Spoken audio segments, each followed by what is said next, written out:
This is Rebecca Suomala with New Hampshire Audubon in your nature moment at Thompson Wildlife Sanctuary in Sandwich.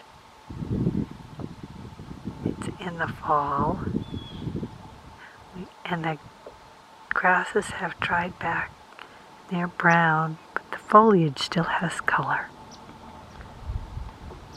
You can hear swamp sparrows chirping.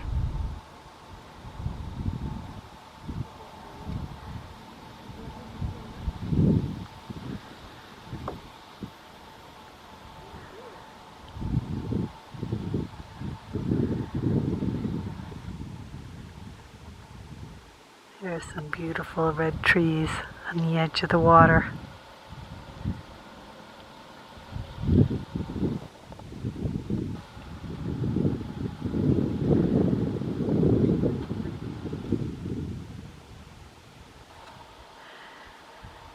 There's an accessible boardwalk right out to the middle of the marsh.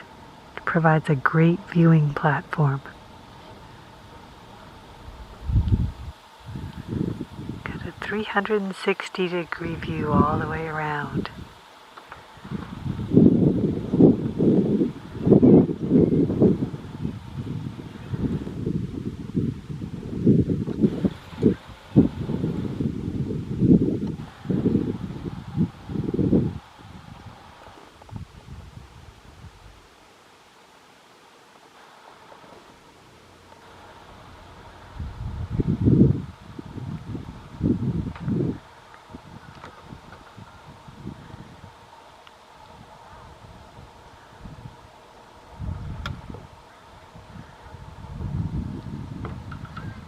Come take a walk at this wonderful sanctuary.